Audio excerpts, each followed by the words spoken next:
Hello, Chika. Hi, Francis. Yeah, sorry. While I think there's a technical glitch, I think we can start while we also wait for Uki to join us. Thank you very much. I know it's still morning there, but I really want to thank you for honoring this invitation. You're welcome. Thank you, Francis. You know that your wish is my command. Okay. Thank you. Okay, I'd like to go straight to the point.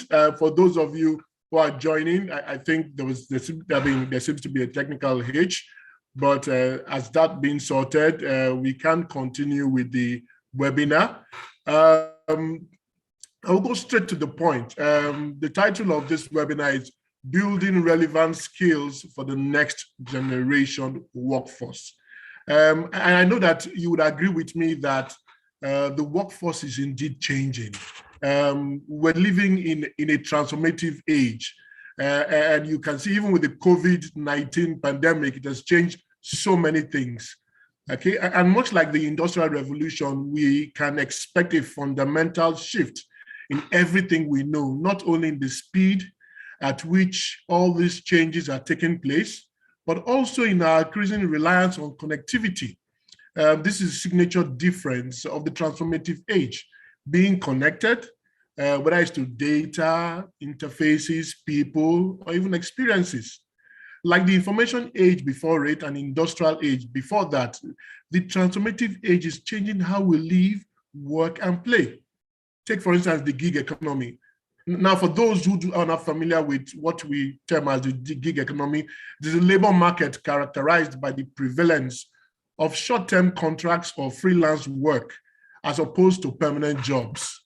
You have artificial intelligence also, you have smart cities, the new millennial mindsets, self-driving cars, more focus on clean energy resources, and so much more. So navigating through this transformative age demands that we ask very pertinent questions. And I'd like to start with the first one. Do you think, in your own opinion, the workforce of today is ready to tackle these issues in the workplace and even in the future? Are we ready? What do you think?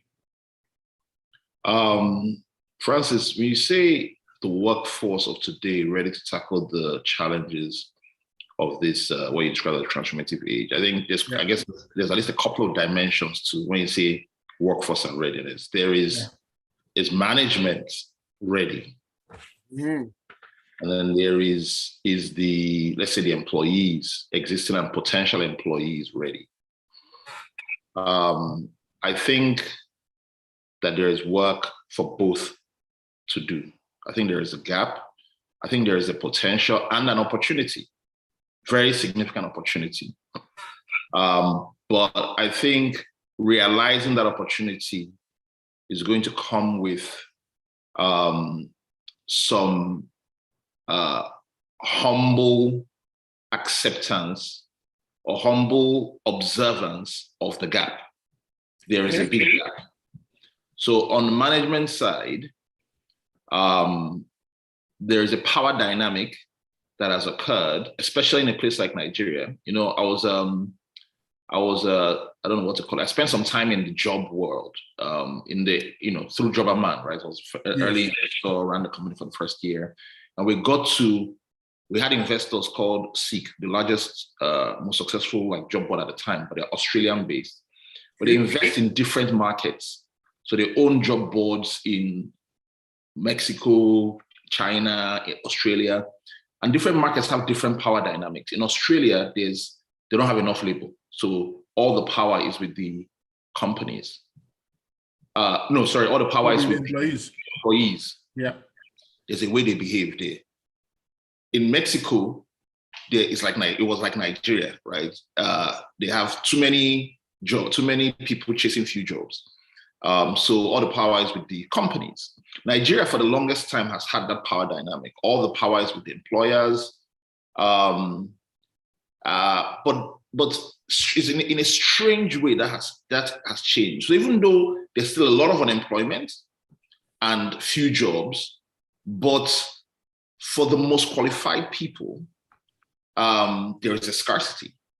And if you put it a different way, actually, there is not few jobs, because what has happened with post-COVID and with the work going remote is that the Nigerian employees scope market is no longer just, the 50 financial services companies in Nigeria. It is, from a tech standpoint, it is all the Silicon Valley companies, all the companies in. So it's a complete change. So on the employer side, I have to accept that reality and figure out a strategy to deal with that. On the employee side, they have to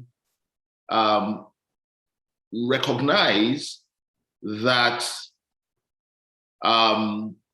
more opportunity, more choices does not necessarily translate to becoming eventually a successful professional. It's like if you're a talented football player just in Lagos, we use Victor Osimhen as an example. Victor Osimhen, when he was in Lagos, is still the same Victor Osimhen that is now in Napoli, that is a star, right? Yeah. But there are many people that have been exposed to more opportunity like Victor Osimhen. Many people have gone abroad and had more opportunity, and it even destroyed them because they couldn't deal with the opportunity. They couldn't step up. They didn't really understand what the world now needs, like what the opportunity requires. And so the first place, without getting technical, the first thing that I think is required, so the direct answer to your question is that we're not ready.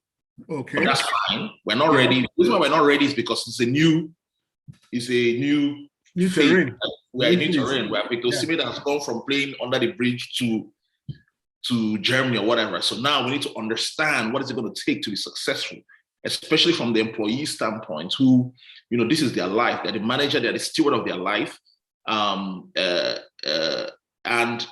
part of what is interesting now about also this connected world is the connectedness of referencing and the persistence of your track record, right? Because employers can see who you worked for and can find out who you are, wherever they are. So employees have to understand, okay, in this new world, with this new set of opportunities, what does it mean that I am the manager of my resource? How can I succeed? How can I understand what the company wants? And how can I level up to be able to deliver that? How can I manage the newfound freedom I have to decide how hard to work, what hours to work, how much to collaborate, how much value to give, how many people to commit myself to?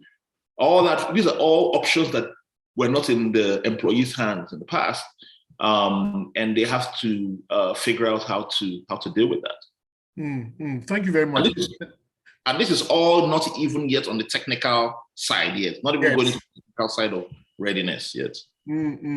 So you talk about the right kind of people having too many options. What are the kind of skills actually that people should actually be going out for right now? I think, varies by industry. But I think fundamentally, first, let's start with the general ones first. Yeah, I think, what has become the most important skill sets, I would say now, is leadership. And just to decompose leadership a little bit would be sort of into like the ability to really like a passion to serve, or like a inclination to serve. And why is that relevant? That means you're a problem solver. You're somebody who can help. Because companies are really like teams of people that have come together to solve a problem for a customer. Yes, you're right. And in the middle of solving that problem, they have some component problems and they need help to solve those problems. And now they are no more confined to just people that they know or people near them. They're now able to look for people all over the world to help them solve those problems. I think that many people do not understand that that's why that the whole idea of being hired as somebody in a company is come and help us solve problems. Yes. And of course, problem solving is a skill. It's a fundamental skill. It's why people pay a lot of money for McKinsey and Accenture and all these people, because they are able to identify problems, articulate the problem, really understand. If like you bring me in, whether as a freelancer or as an employee, how can I really get to distill, even help the person who is hiring me articulate the problem very clearly? Because even the manager may not necessarily be very skilled in articulating problems or even getting to the roots of the problem. So I think so problem solving, like if somebody just sends me, somebody close to me is being interviewed for a job. The first thing they do is send the person a problem as the part of the recruitment process, because you want to see your ability to understand the problem. So problem solving, and then again, because the world is remote, like communication, being able to communicate your understanding of that problem, being able to represent it in writing, being able to write, being able to like model out things. These are skills that will carry across. Then being engaging, knowing how to ask questions, knowing how to give feedback, knowing how to like transmit that you're interested. Because and I'm making some assumptions here that the world is like sort of distributed, that work is like hybrid and flex, right? That people are working from home and in person. And so in the past, your passion will be communicated by you coming to work early in the morning and being there, and the way they will be seeing your face, how you're reacting to the challenge. Yes, you're right. You're right. And all that stuff, but you don't have all those tools anymore. So your tools is on the Zoom call. How are you engaging? How are you asking questions? When the Oga talks, what is your video on or not? When the problem is presented, do you ask questions to clarify? So these are things that are not taught in school. But I think that this would be the first level of skills before start getting some of the others. First level of skills. So in this so-called, we call this this age, what about the digital skills that more or less should be on top of these basic skills? What kind of digital skills should we be looking at? Yeah, so of course, digital, value creation is now predominantly digital, right? So the companies are organizing to solve the problem mostly using digital tools in this generation, right? Yes. Meaning software, AI, and all that. And so, if you look at from a digital standpoint, digital skill standpoint, and you start from sort of the outer set of skills. So if you go back to manufacturing, the previous age, right? Value creation was in the factory, right? And so what skills did you need? Starting on the outside, right? Or from an outside standpoint, you need to be able to, do things like predict demand and so on, organize the factory floor, design the factory. Then it comes down to the factory worker that's actually going to do the work, right? So likewise, in today's new factory of value creation, which is digital, you have to be able to still you have product managers who are able to understand the problem, articulate the problem, prioritize the problem, but do that so product leaders do that from understanding both the customer and what is technically possible. What is possible with the digital tools, with software and AI and so on, right? So you have the product manager, you have people who support that product manager's effort. Because the product manager must understand the customer, understand the opportunity, understand the solution. So some people help that, right? Like a data analyst, a data scientist helps with improving the understanding of the customer and understanding of the problem and understanding of the opportunity by collecting the data that is available and synthesizing it and using, organizing the work, the way the work is done, organizing the work so that the data can be extracted and that the data can be synthesized and presented, and not just presented, but presented in a way that it can be useful to the product manager and the other decision makers to drive their decisions. So product manager, the understander and the synthesizer of the problems and the direction setter of where are we going, the general that decides which wars should we fight, right? Product manager. The data people, right, who help create understanding, improve insight, improve visibility.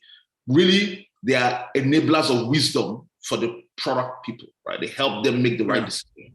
There are different elements to that. And that goes all the way from, sort of the AI to the machine learning people, or the sort of big data people, So like spreadsheets, it all starts with common sense, right? With normal common sense, but now using digital too. And then you have these engineers, right? Software engineers as people actually build the software, right? Who like write software. You have UI, UX people who help make the software, make it that people can use it, have a good experience using it. So the user interface, user experience people work closely with the software engineers. Software engineers, have to be able to like understand all this stuff that we've talked about, understand it deeply, and help even contribute to the product people's understanding of what is possible. And then deliver the possibility by sitting down and writing code. You have quality assurance people who help make sure that what is built is what was intended to be built. That's assurance of quality. So find bugs and so on and so forth. We saw that there was a very important app, that was developed, that was launched. The Inner app, I think, was taken down now because of bugs, which is not unusual in a early release. But quality assurance, it shows the importance of quality assurance, right? Because quality assurance could have found that, and this product that people are finding now would have been found with very, very strong QA. So I think it's a role that it can be overlooked sometimes. So there's more. There's like digital marketing that helps get it out to the customer. There is copywriting that's tied into the, everything I've said now is about identifying what should be built and building it. Then there is getting it to the person that you're building it for, right? And that's where marketing comes in. And with marketing, there's digital marketing, copywriting, SEO, customer success, sales development rep, account executives. It's like a whole bunch of roles that are all new. I mean, you've actually enumerated even from the basic ones of problem solving and up to the digital skills. Now, interestingly, most of the graduates do not seem to have all the skills. I remember when I went through school, nobody taught me about problem solving. It's only when I went for an MBA class at my MBA school that I was taught a course on problem solving, as basic as it may seem. Now, you find that graduates of these days do not even understand that that is even a skill. Okay, that's one. Then two, communication. The first place, if you can't speak well, you can't even communicate. And you have to decide on what form of communication to use at every point in time when you're communicating to your peers, your bosses, and people below you. Now, in all this, now let's not talk about the digital skills. Now, how do you think the employee of today can grapple with all this and try and build these skills for himself? Because sometimes he waits for the employer to teach him. Meanwhile, the employer thinks that, okay, well, if I teach you today, you are going tomorrow, because in this millennial age, there's no loyalty. So how do you think individuals in the workplace can grapple with building these skills to prepare themselves or even to succeed in the workplace? Yeah, I think what the statement you made before that about in this world, in this current age, there's no loyalty, is like, I'd like to do a whole webinar on that. I think that we shouldn't look at it that way. Okay. I think that's part of the challenge that I'm throwing to employers. That we should not look at it. We should not stay with our former paradigm. Loyalty is challenged. Our understanding of loyalty is challenged. Our understanding of what it takes to create loyalty. First of all, what does it take to create loyalty is challenged. What does loyalty then look like? It's challenged.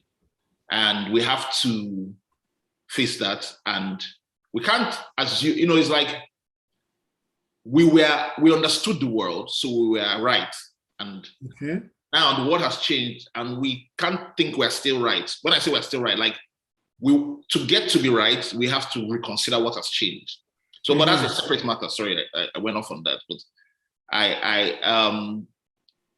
I think that the question of sorry, hold on, Gloria. I think Uki is around. So please, can you call her in so that at least we can actually have a lot more flavor to what we're discussing. Continue, Chika.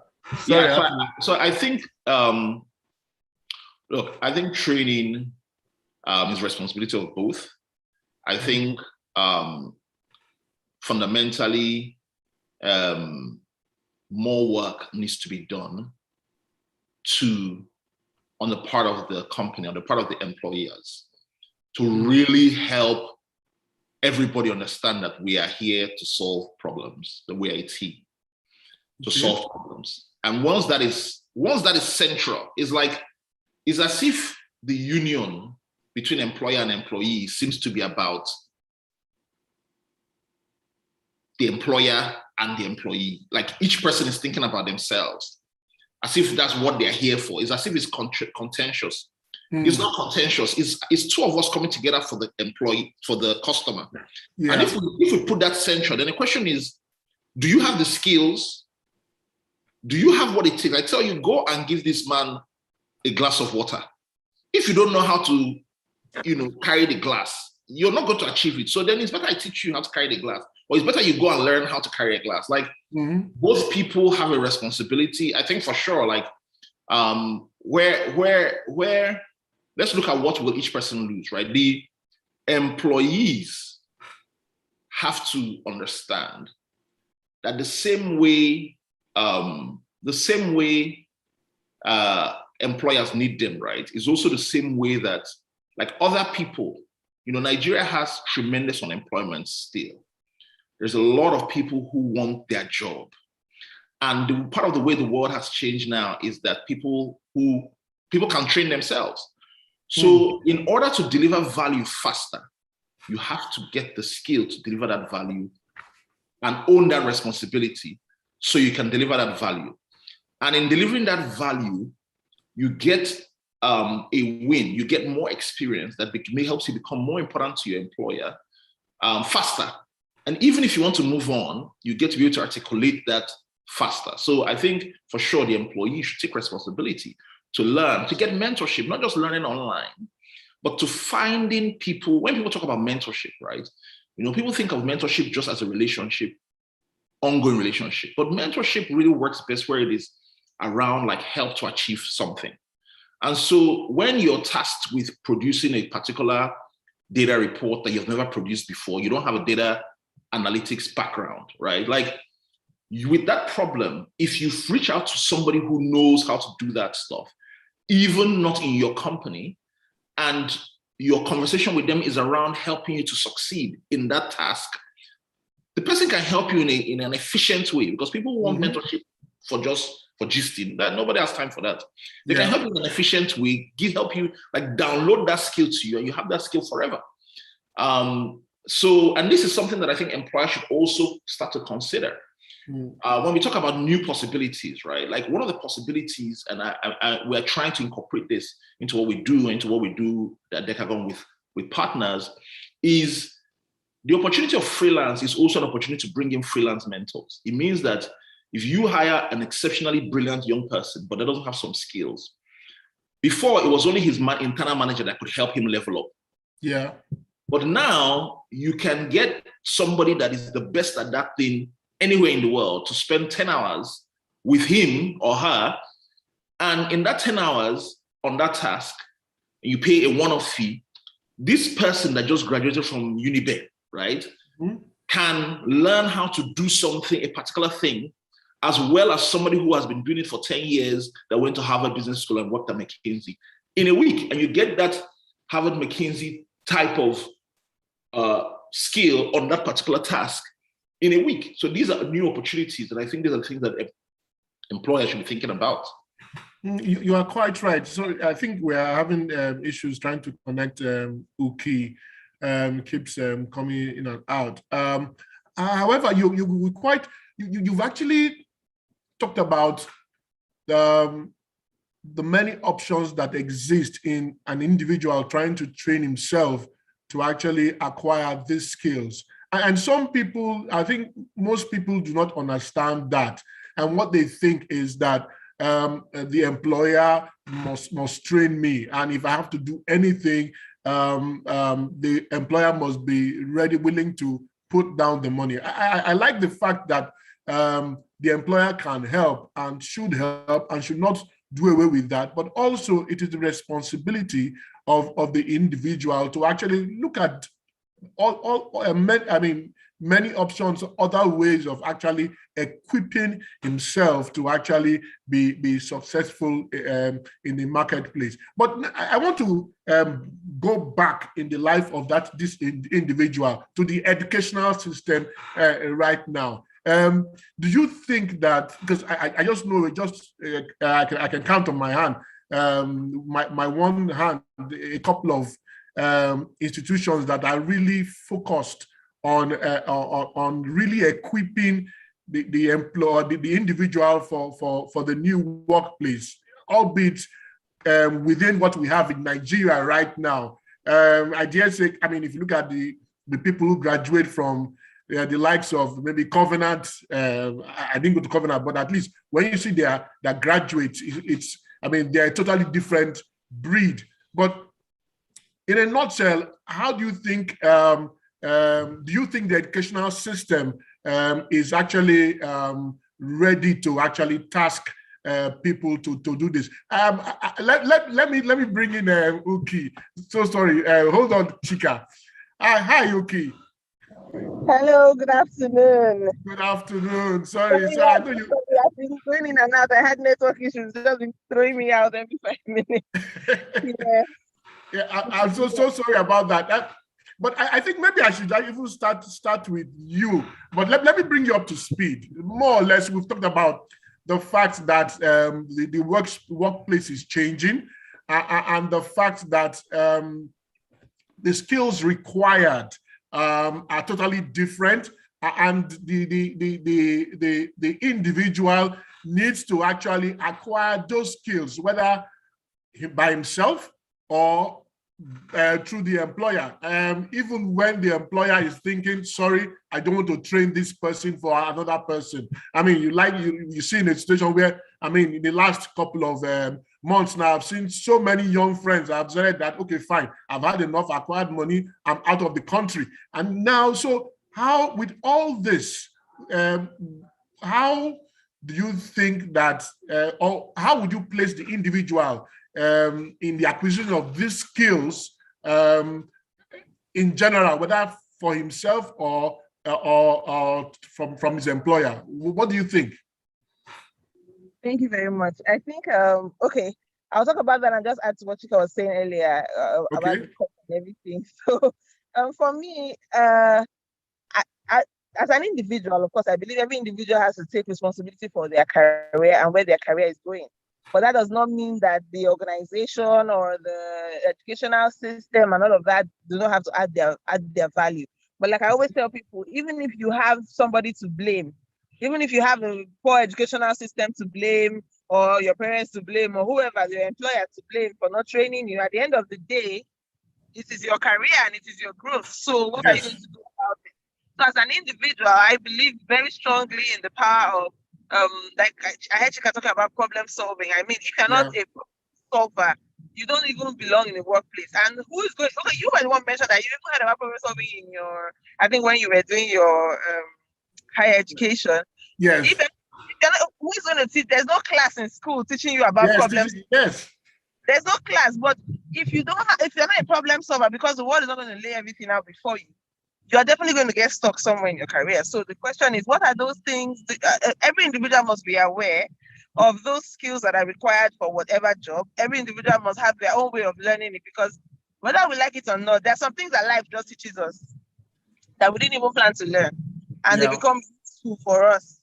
But like I tell people, you must be your own vice chancellor, in the sense that the way your VC determines what you learn, when you learn it. Okay, this is for 100 level, this is for 200 level. At some point, you have to take ownership of that and say, okay, I'm the new vice chancellor, and these are the skills I know I need to learn. So if my employer will give me this one, fine. If maybe I take up a volunteering role to do this, and it's fine. And then Chika talked about reaching out to other people in the field. If I can get this by learning from somebody who has done it before, fine. But you have to have your own vision of the kind of career that you're trying to build, the kind of professional that you're trying to be, and just make sure that happens for you. Mm-hmm. can talk from now to God knows when about how the educational system is not giving out what it's supposed to give completely, but then the individual still has a role to play in how far they're going to go and what they're going to be able to. Okay, so now you touched on something which is the educational system, but how would you see our educational system right now? And if in doing this, that's one, and how do you think that these universities can actually entrench this kind of skills in the curriculum to actually help those people currently in the universities? Okay, so it's all about partnering. So I'll give an example of what I mean in my past life. What I've done for so many years was working with higher institutions around the country to entrench what we call employability skills into the school curriculum. Yeah. And you find that different higher institutions have different amounts of interest in terms of whether or not they are even bothered. So we had, well, it still goes on right now, but there are universities that will say before you graduate, you must take this course. So things like problem solving, creative thinking, managing your boss, business writing, things that would not come naturally with the school education, but you need to succeed in life. But you find some schools who say, oh, okay, if they want, they should get the skills, and some who really can't be bothered. So the educational system definitely needs to have more of a reality check. In terms of, yes, we know that because of how much bureaucracy it takes to change your curriculum as a higher institution, you have to go all the way to federal, it has to come back, then it has to be. You can go into partnerships with people in the private sector to be able to deliver these important market-ready skills to your students.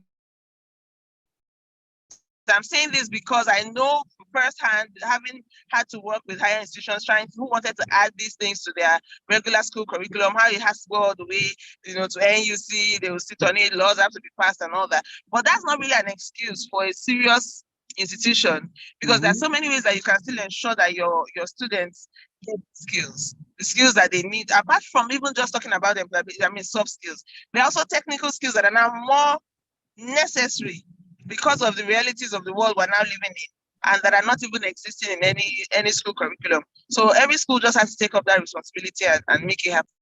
Okay, thanks, Uki. Now I know that because you were not around when we first started, I'd like to just do a brief introduction for you and also what you do, because it's leading me to the next question I would like to ask. For all of us, Mrs. Dare is the managing director of Edo State Skills Development Agency. She oversees the Edo Jobs Initiative and the Edo State Skills Development Agency. She's coordinating efforts and implementing programs to fulfill the promise of His Excellency Mr. Godwin Obaseki, Executive Governor of Edo State, to create 200,000 jobs in 4 years.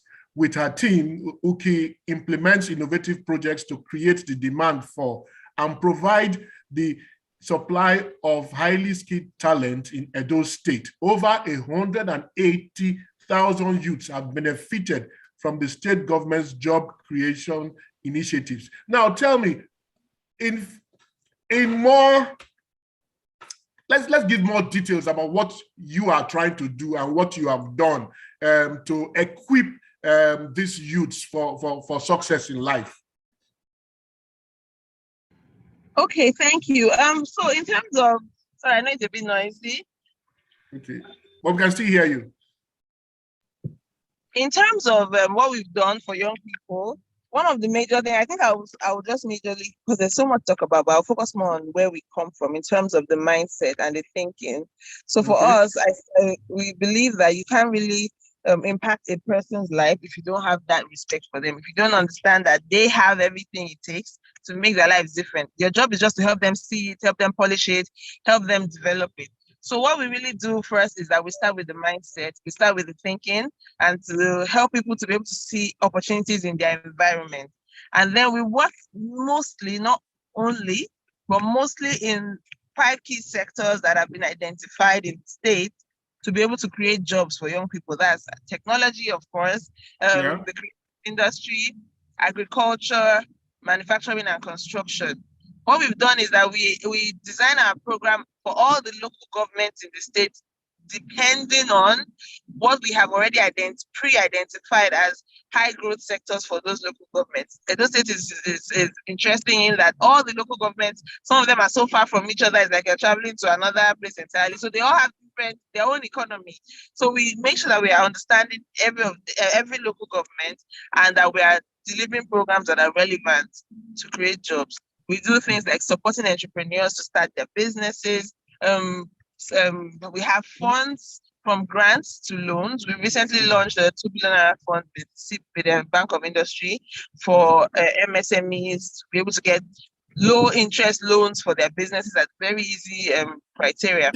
But it's a combination of skills development, so training people, whether it's tech, whether it's renewable energy, agriculture, or whatever it is. But we say that our job is not done until money enters their pocket. So it's not just about training at all.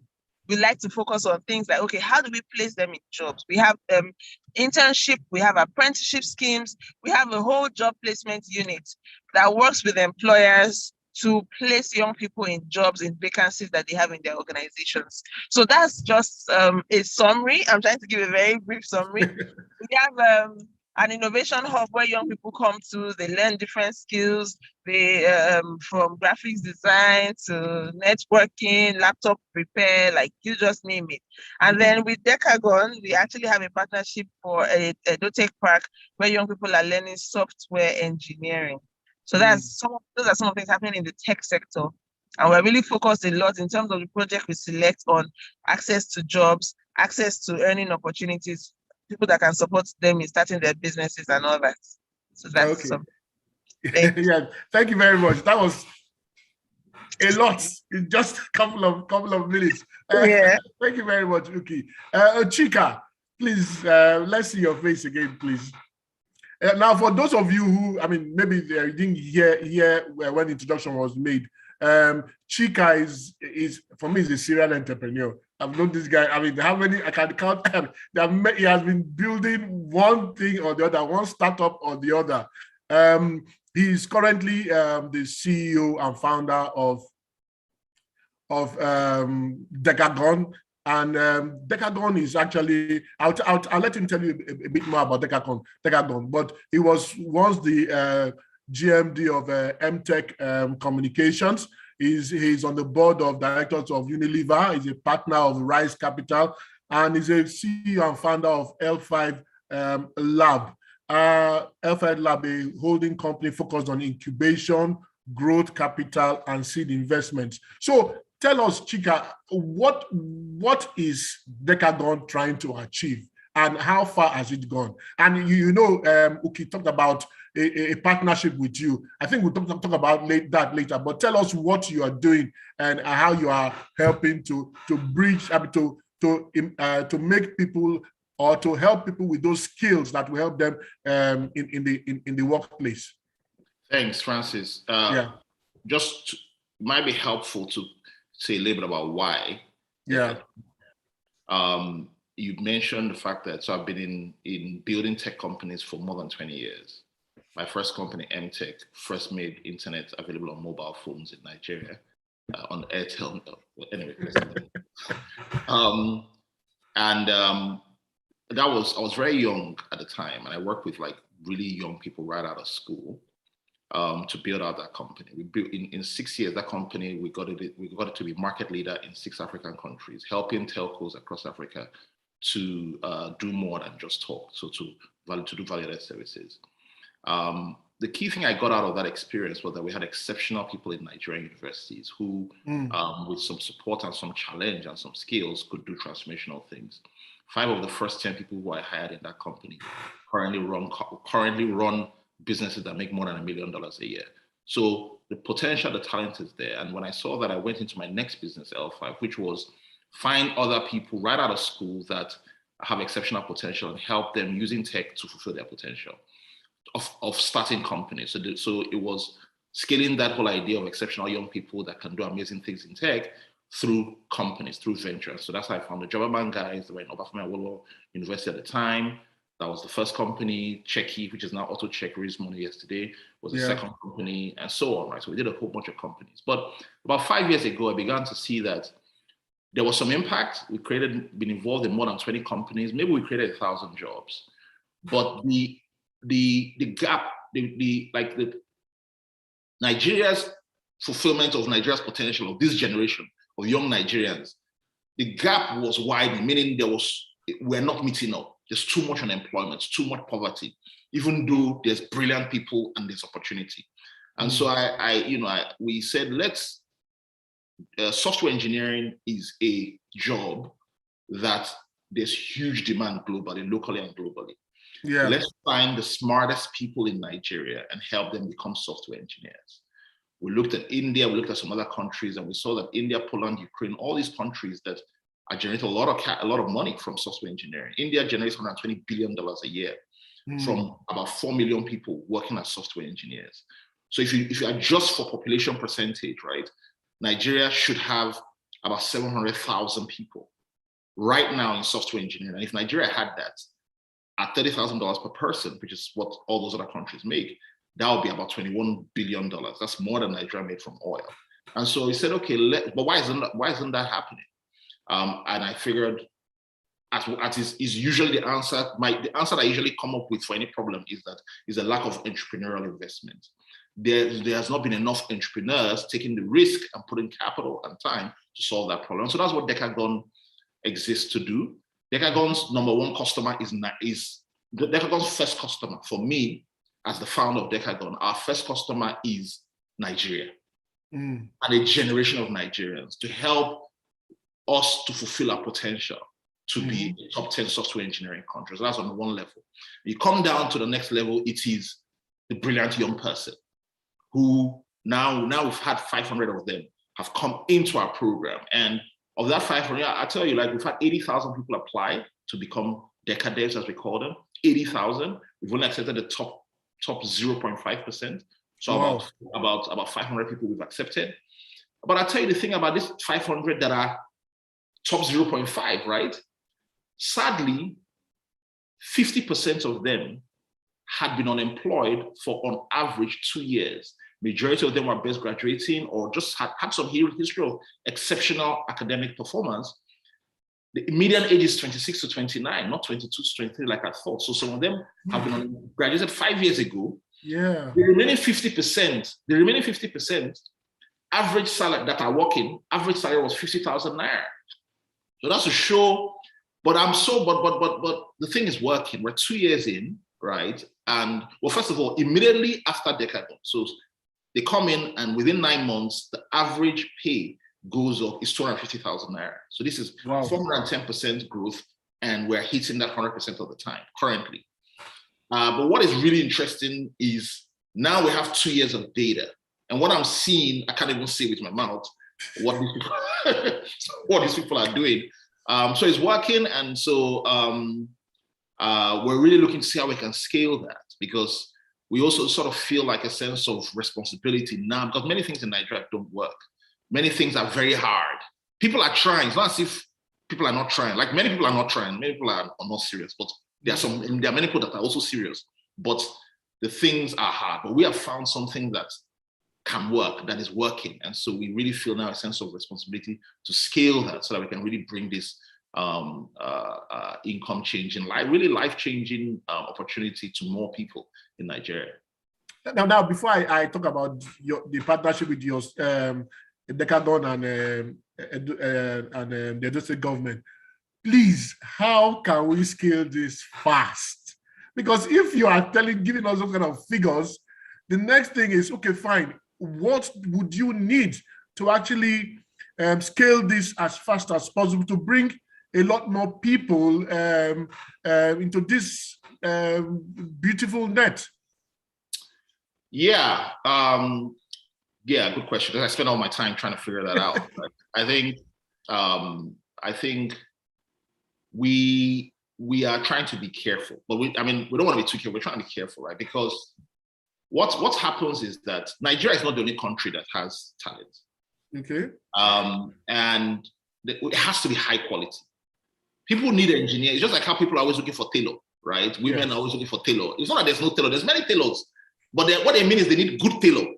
Yes. So we have to produce really exceptional people. And if we don't, we mess up the chance for Nigeria forever, because people just form that reputation. Already, Nigeria doesn't necessarily have the best reputation for young people with laptop. When you think of a young person with laptop, yeah, it's something else that they're thinking about, right? Yes. So we want to really get it right. And we think so in as much as we want, like I hear these stories, like when I'm under pressure and I'm suffering as CEOs normally suffer, I go and talk to one of these decadents. I hear the life transformation story and it inspires me. I would love to create many more. But at the same time, we're balancing it out with quality. Make sure we get the right people, make sure that the experience is good, make sure that we connect them with a job, because our business model involves them getting a loan. We work with the CBN and Sterling Bank to create Nigeria's first ever software engineering student loans. So that when they come in, they move into our facility, we house them for 6 months, we feed them, give them a stipend, give them a laptop to use to learn, get them trainers. We currently have a ratio of 1 trainer right now to 5 trainees. Very, very high support, right? And then we have teams to make sure that everybody gets a job. If you get trained, you don't get a job, it's very difficult. So I think for Decagon, I think with more capital, so we're trying to raise more capital, like equity capital into the business so we can scale, but also more infrastructure, because by infrastructure, we mean like we have to house people, we need internet, we need power. These are things that, are difficult to scale, but it's available. I think we also, I think from a government standpoint or from a financial services provider standpoint, development finance standpoint, I think the key thing keeping us, constraining us from growing faster is the fact that our model right now is based on student loans, which means that after training, they must get a job. If they don't get a job, they're owing the bank and they won't be able to pay. And destroys their credit record. And therefore, we cannot train more people than we feel we have direct jobs to place them in. Everybody who we train, for sure, within 6 months to 9 months, even 1 year, like once you train a software engineer, they will get a job for sure. But we have a very tight coupling. They must get a job within 3 months of them graduating, they must get a job. Therefore, we have to slow down and match the demand with the supply. But if we had looser funding, maybe that there was sort of a leeway, we would train more people. Not all of them will get a job immediately, but they already have the skill and eventually they'll all have a job. So when I think about the most direct way to scale it, it is decoupling, like removing the need to have a one-to-one matching between person and job immediately within 3 months. If it was looser because of the way the finance was, like we can train 10,000 people. It's just that they won't, maybe only 1,000 of them will get a job immediately. But within 6 months, 9 months, all of them will get jobs because there is that demand. But the way the financing is now will not allow that, right? They will go into problems. So I would say that's probably the most critical. Okay, so tell us a bit about what you're doing with Edo State government. Yeah, so so the partnership is around helping to scale Decagon. So they're helping us solve some of these problems, but it's really around, like, we saw that the governor and the state government and his team are very serious about helping to create jobs for young people. First of all, before we started the partnership, we look at the data, and Edo State already had the second most applications and acceptance into Decagon before they reached out. Actually, the state reached out to us. So number one, they already had the supply. Number two is that they already sort of demonstrated a lot of commitment, a lot of commitment. And that's the one we saw, then the one we've seen subsequently, which is tremendous, right? But so it's really just, our only training was in Lagos, but we serve 2 markets. We serve the Lagos market, meaning Nigerian startups, which are mostly in Lagos, or Nigerian startups and banks and so on, who need engineers, mostly in Lagos. We also serve the international market, people who work for us or through us work for American companies as software engineers. So we said these people who through us work for American companies, they don't have to be in Lagos, because Lagos is congested and so people would like to be in other places. So we were looking for a second location that because we recognize that we're basically producing income generating human beings, right? Yeah. Francis, you and I live in the Lekki axis, right? You see, when the implication of Chevron, the implication of Chevron dropping 3,000 high earning people in that axis was created that whole explosion of economic activity in that place. Yeah. And so as part of our service to Nigeria, as part of our goal to Nigeria, we felt that if we're going to, in the next 2 years, produce 3,000 people that are going to earn more than those Chevron people, right?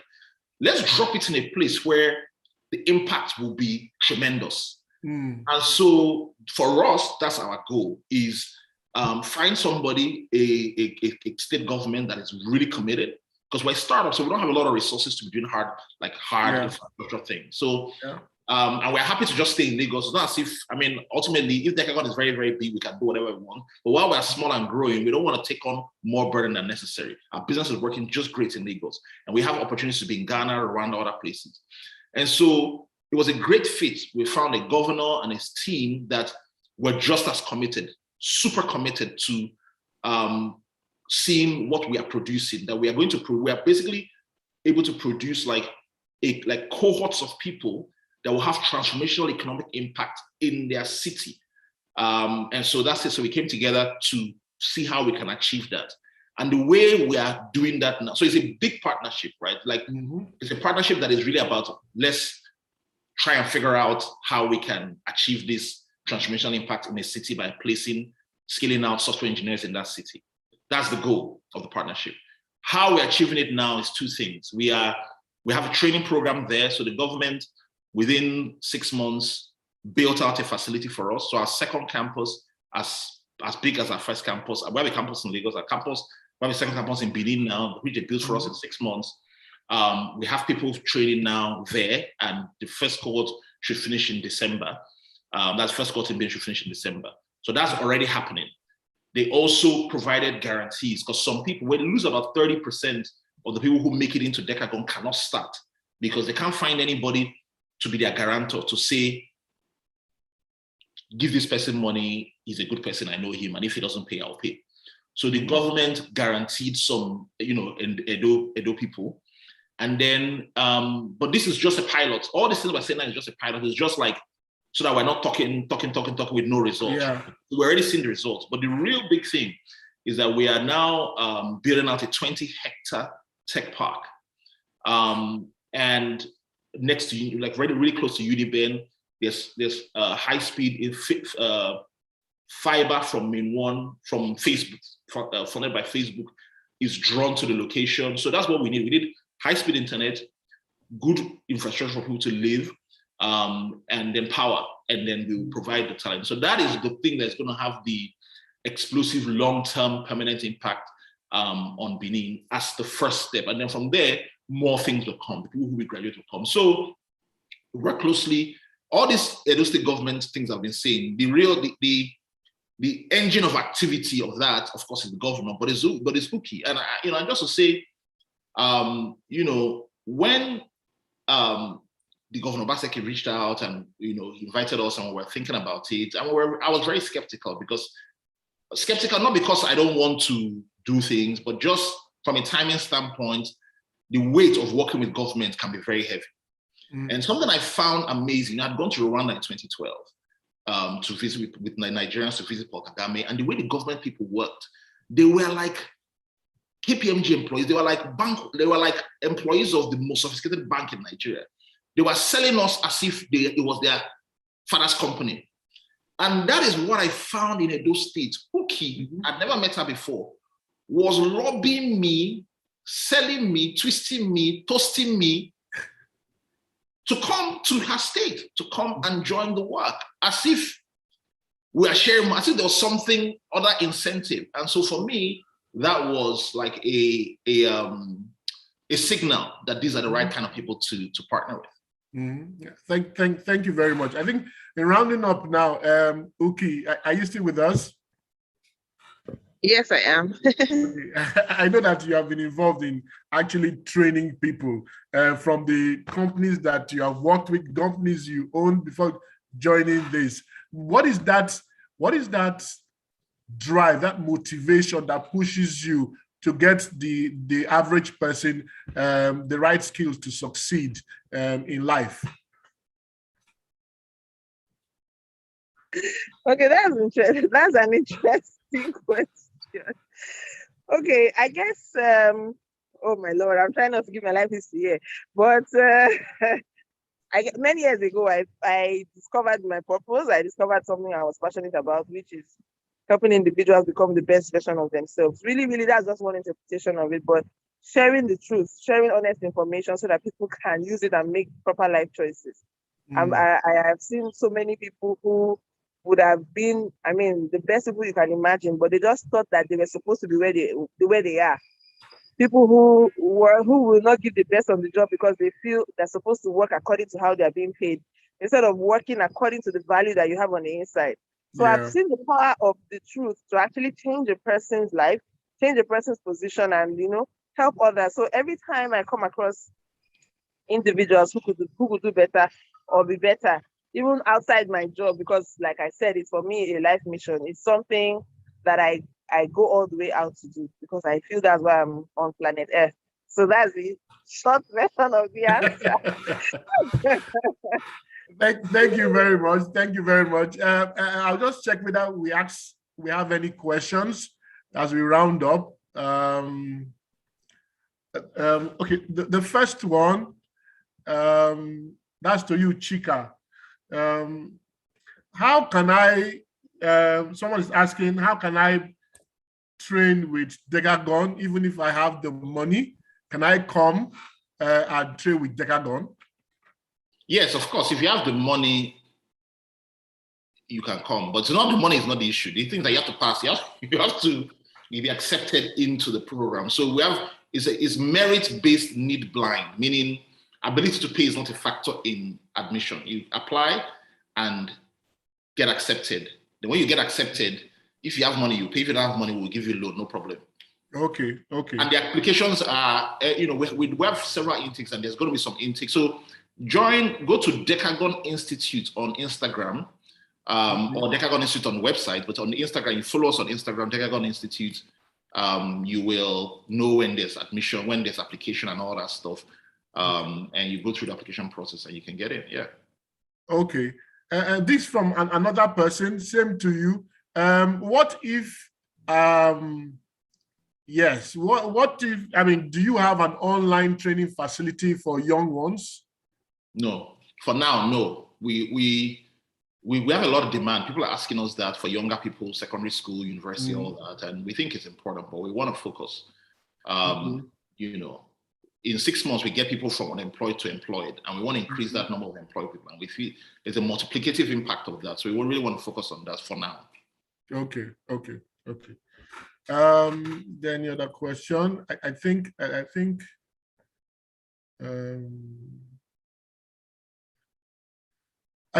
we've come to the end. I think we'll stop right now. I just want to say thank you. Thank you, Chika. Thank you, Uki. It's been a privilege to actually talk with you and to actually help us. I know that it would have been a lot longer, but we just try to reduce it just to, we've actually done more than an hour. So I think that even if we want to go up to 2 hours, 3 hours, it can be stretched. But I want to thank you for actually providing the time to actually join us in this webinar. And we pray that the God will bless your efforts, and we hope to actually bring you again when, who knows, Chika, you may be starting another company again, or you must have scaled up, and we may see that you have done have you done your seed funding yet round? Yeah, we raised $1.5 million earlier this year, and we're trying to, yeah.